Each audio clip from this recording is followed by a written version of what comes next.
안녕하세요. 스튜디오 엄나잇입니다. 오늘 제가 여러분과 함께 읽을 책은 천직, 내 가슴이 시키는 일. 작가 정균승 씨가 쓰셨고 김영사에서 나온 책입니다. 20대부터 80대까지 지속하는 평생 직업. 밥그릇이 아닌 꿈그릇을 채워라.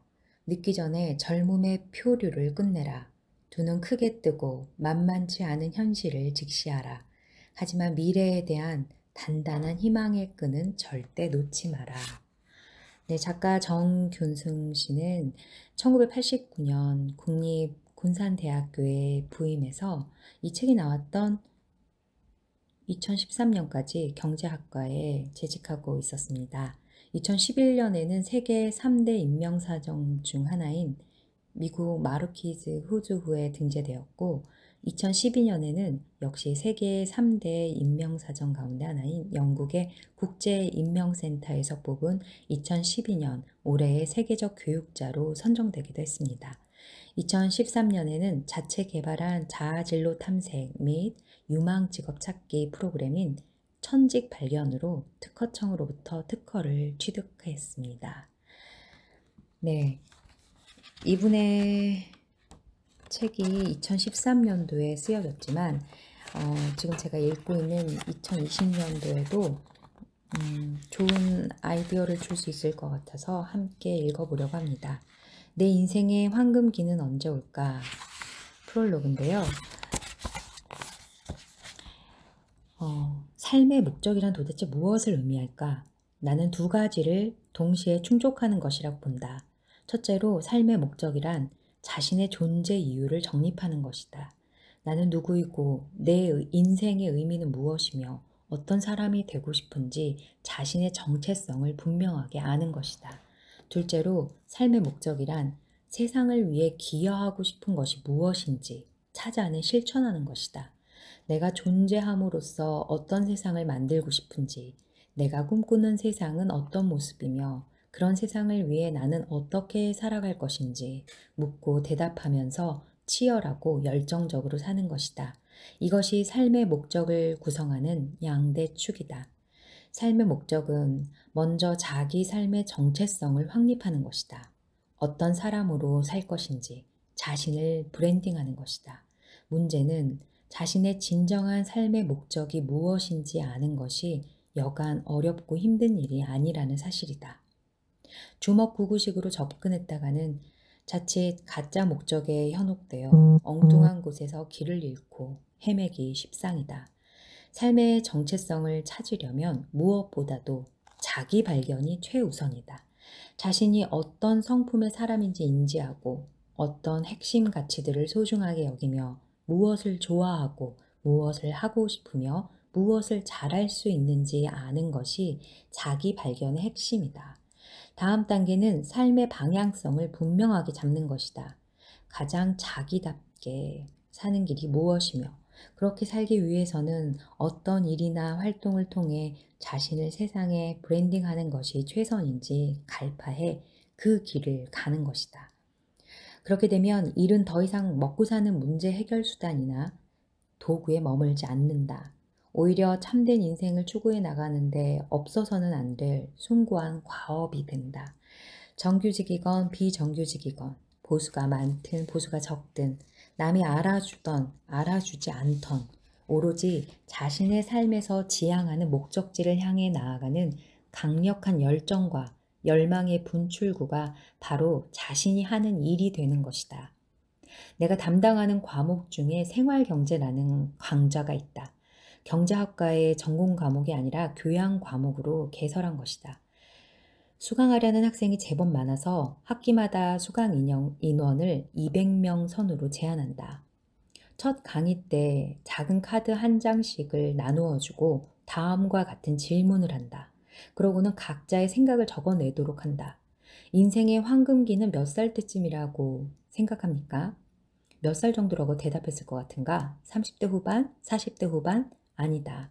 20대 후반이라고 적어낸 학생들이 압도적으로 많다. 대부분 20대 초중반인 대학생들이 자기 인생의 황금기를 20대 후반으로 생각하면서 대학을 다니고 있는 것이다. 우리 대학 학생들만 그러는 것일까? 서울대 김남도 교수가 대학생 1000명에게 비슷한 질문을 했을 때도 평균 28.9세로 나왔다고 한다. 우리나라 대학생 대다수가 자기 인생의 황금기를 20대 후반으로 잡고 있다.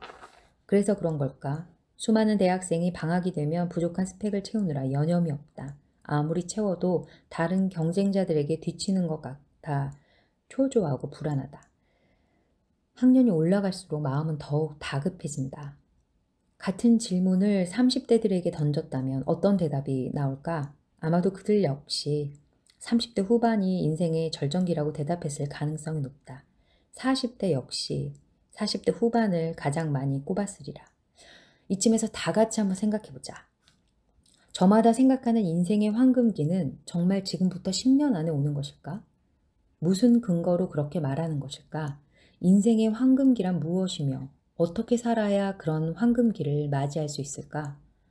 한 사람의 일생을 평균 80년으로 가정해보자. 그 80년을 시계의 시침과 분침으로 표시했을 때 그대의 인생 시계는 지금 몇 시를 지나고 있다고 생각하는가? 40에서 90까지. 저자 유경은 재미있는 비유를 했다. 80년 생애를 24시간의 시계로 환산해 10년이 지날 때마다 3시간씩 흘러간다고 보면 된다는 것이다. 10살이면 새벽 3시, 20살이면 이른 아침 6시, 30살이면 오전 9시, 40살이면 정오가 된다. 이제 그대의 나이를 이 계산 방식에 적용하면 그대 인생의 시계바늘이 지금 어디에 위치하는지 금방 확인할 수 있다. 그대가 지금 20대 중반인 25살이라고 하면 인생의 시계바늘은 오전 7시 30분을 가리키고 있다. 아침 식사를 하고 이제 막 본격적인 하루를 준비하는 나이라는 것이다. 30대 중반의 나이라면 인생의 시계바늘은 오전 10시 30분쯤에 위치하고 있을 것이다. 30대 중반은 한창 열심히 오전 일과를 수행하는 때인 것이다. 그런데 내가 알고 있는 적지 않은 20대 중반의 젊은이들은 마치 5년 안에 인생이 다 끝나기라도 할 것처럼 쫓기고 불안해하고 있다. 충분히 그럴 만한 이유가 있다. 우리 주변을 둘러싸고 있는 경제 사회적 환경이 결코 녹록하지 않게 전개되고 있기 때문이다. 게다가 앞으로 다가올 미래 또한 결코 핑크빛이 아니다. 그러니 늘 초조하고 마음이 편치 않다는 것 또한 잘 안다. 그러나 그럴 때일수록 역발상이 필요하다. 위축되고 불안해할 것이 아니라 자신의 인생 틀을 다시 짜는 절호의 기회로 삼으라는 것이다. 지금 무슨 한가한 소리 하고 있느냐고 볼멘 소리를 할 수도 있을 것이다. 하지만 급하게 간다고 해서 제대로 풀릴 일은 하나도 없음을 그대가 더 잘 알 것이다. 그럴 때일수록 움츠러들기보다는 가슴을 활짝 열고 시야를 넓게 가져야 한다. 아직 본격적인 사회생활도 시작하지 않은 나이에 그렇게 조급하게 살지 말라는 말이다. 너무 황급하게 행동하지 말라. 공원에 나가보면 많은 사람이 저마다 하는 활동이 다르다. 어떤 사람은 느긋하게 산책을 하고 어떤 사람은 빨리 걷기를 한다. 어떤 사람은 달리기를 하고 어떤 사람은 자전거를 탄다. 스케이트보드를 즐기는 사람도 있고 담소를 나누는 사람도 있다. 그대는 그 중에서 무엇을 하는 사람이고 싶은가? 공원에 갈 때는 어떤 목적이 있을 것이다. 공원에 갔으면 자신이 하고 싶은 일을 하면 된다. 산책하러 간 사람이 달리기 복장으로 나온 사람이 좋아 보인다고 갑자기 옷 벗고 뛰는 모습은 아름답지 못하다. 자전거가 타고 싶다고 해서 남이 타고 있는 자전거를 빌려달라고 조르는 모습도 우습다.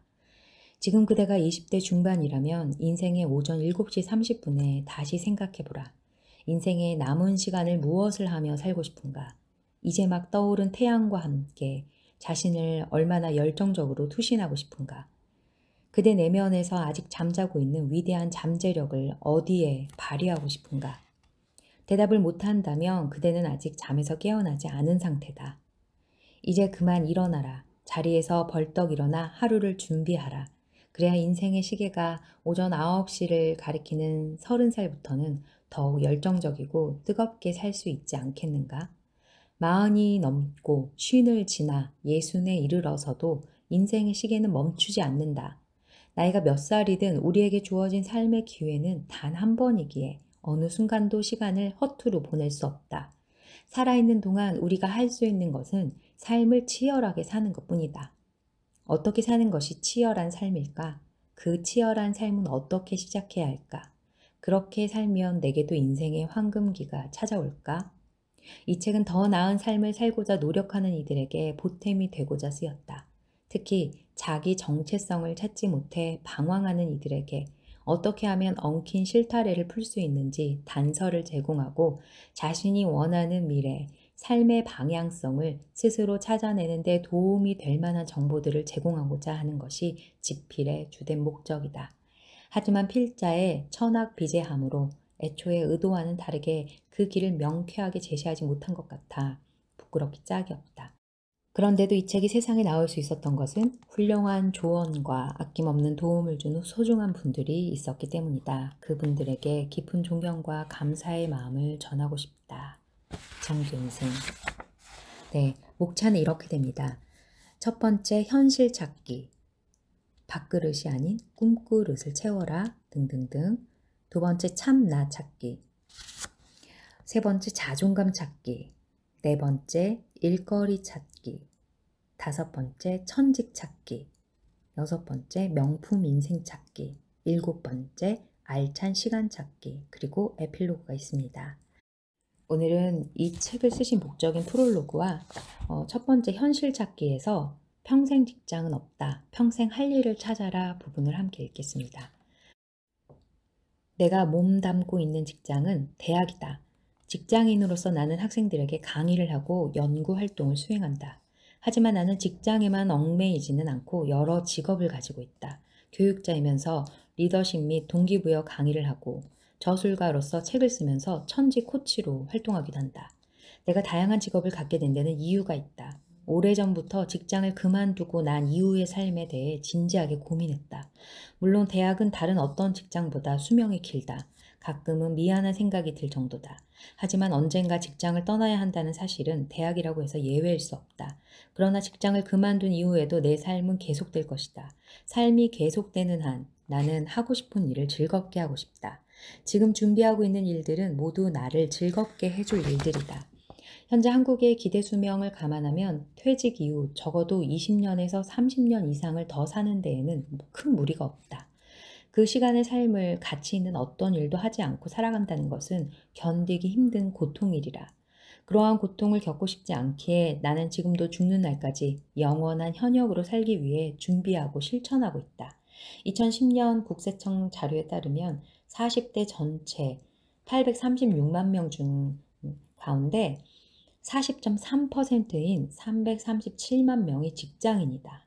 이는 전체 828만 명 중 52.4%인 434만 명이 직장인인 30대와 대비된다. 40대가 30대에 비해 인구는 더 많지만 직장인 수에서는 97만 명이나 적은 것이다.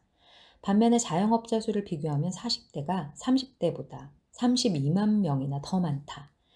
40대가 되면 직장을 그만두는 사람이 급증한다. 동시에 자영업에 뛰어드는 이들은 그만큼 많아진다. 40대에 직장을 떠나는 사람들은 더욱 늘어날 것이다. 하지만 이는 40대만의 문제일 수 없다.